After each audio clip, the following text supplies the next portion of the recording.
Juste en fait une personne comme toutes les autres. Les gens ont réussi à s'identifier à moi, je pense, par le biais de l'écran. Sinon, c'est tout. Juste les adolescentes voudraient être un petit peu comme moi, ou voudraient être ma petite amie, ma grande sœur. Enfin, ma petite amie, ça serait pour un garçon, bien sûr. Quoi, j'ai pas de réponse. Je sais pas pourquoi moi plus qu'une autre. Je pense que les autres aussi ont un certain succès. Après, ça dépend dans quelle voie on veut se mettre. Un peu un conte de... L'ancienne candidate de Love Story, Loana Petrucciani, qui avait marqué l'histoire de la télé-réalité française en remportant la première saison en 2001, a été retrouvée morte à son domicile de Nice le 25 mars 2026. Son corps aurait été là depuis plusieurs jours avant d'être découvert par les autorités et son chien a été retrouvé mort à ses côtés. Aujourd'hui, on va parler de ce qui se passe réellement autour de la disparition tragique de Loana, de ce que ça dit de la télé-réalité et de ce qui arrive après pour ceux qui ont été catapultés sous les projecteurs pour la première fois il y a 25 ans. Parce que ce n'est pas juste une nouvelle triste, c'est une question plus large sur ce que devient une personne après avoir vécu sous les feux de l'antenne, puis l'oubli ou l'exploitation médiatique. Quand on regarde le parcours de Loana, il faut comprendre que tout ne commence pas avec Love Story en 2001. Bien avant la célébrité, Loana avait déjà vécu des choses extrêmement lourdes. Son enfance a été marquée par des violences graves. Plusieurs sources expliquent qu'elle a grandi dans un environnement familial instable, avec notamment des violences intrafamiliales et de l'inceste. Allegedly, d'après les sources, liées à son père notamment. Et ça, c'est fondamental parce que ça change complètement la manière dont on regarde son histoire. On ne parle pas d'une personne brisée par la télé-réalité uniquement, mais d'une personne déjà fragilisée, déjà exposée à des traumatismes très tôt. Et ce schéma ne s'est malheureusement pas arrêté à l'enfance.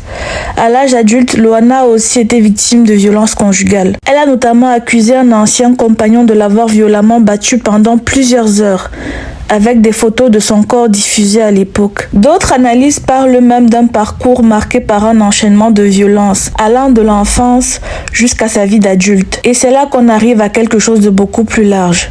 Parce que Loana, c'est pas seulement une ancienne candidate de télé-réalité. C'est aussi une femme qui a été exposée à un niveau de violence médiatique que beaucoup refusent encore de reconnaître. Il y a un aspect dont on parle très peu mais qui est central, c'est la misogynie. Loana a été constamment jugée, insultée, réduite à son physique. Dès Love Story, elle a été construite médiatiquement comme une bimbo entre guillemets, un personnage soi-disant, presque un objet même. Et ensuite, pendant des années, son corps, son poids, son visage ont été commentés, critiqués, moqués publiquement. Encore récemment, sous ses publications, on pouvait lire des insultes extrêmement violentes sur son apparence, son corps, son état. Ce type de haine touche de manière disproportionnée beaucoup plus les femmes que les hommes. Parce que la réalité, c'est que les hommes issus de la télé-réalité ou des médias, même quand ils dérapent, même quand ils ont des comportements problématiques, même quand ils vieillissent, même quand leur apparence physique change, ils sont rarement traités avec le même niveau de violence sur leur physique ou leur vieillissement. Alors que les femmes, elles, sont jugées en permanence sur leur apparence. Et dans le cas de Loana, cette pression a été constante pendant plus de 20 ans. Certains analystes et journalistes vont même plus loin aujourd'hui en expliquant que Loana était au carrefour des violences faites aux femmes. Entre violences sexuelles, violences conjugales et violences médiatiques. Et quand on met tout ça bout à bout, on commence à voir un schéma beaucoup plus inquiétant.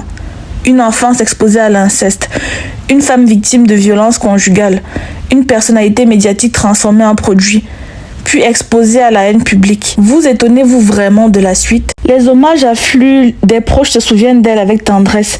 Certains évoquent le rôle qu'elle a joué dans leur vie. Mais au-delà des messages de compassion, ce décès pose des questions très lourdes sur ce que deviennent les candidats après leur passage dans ces émissions qui les ont transformés en personnalités publiques. Si on regardait l'histoire en entier, Loana n'était pas seulement un nom sur une grille de programme. Dès la sortie de Love Story, elle a essayé de capitaliser sur sa célébrité en mannequinat, musique, animation télé et collaboration. Mais sa vie a aussi été marquée par des dépendances, des hospitalisations, des problèmes personnels et plusieurs tentatives de mettre fin à ses jours. Alors, qu'est-ce qui se passe vraiment après la télé-réalité? Parce que pour beaucoup, Loana n'est pas juste une anecdote du passé. Elle reste un exemple extrême d'une exposition médiatique qui, au lieu de soutenir une personne, l'a parfois broyée. Certains internautes affirment que la télé-réalité a exploité sa fragilité à des fins de buzz, qu'on l'a manipulée pour l'audience, puis qu'on l'a laissé tomber quand l'intérêt a diminué.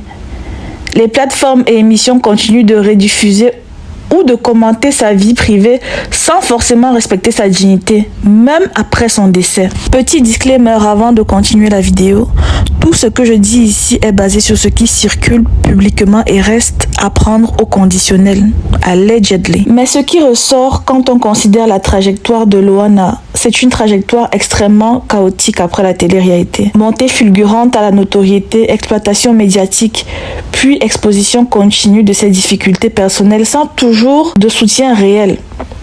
Et quand on évoque FX, François Xavier de Secret Story, ou d'autres candidats de télé-réalité qui ont connu leurs propres difficultés après la célébrité, on voit un pattern qui se répète.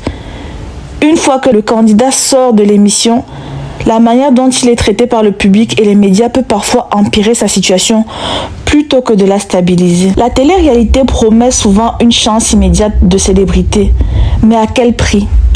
Il n'y a pas toujours un vrai accompagnement psychologique, pas toujours de transition vers une vie normale, et souvent une exposition à des jugements publics incessants.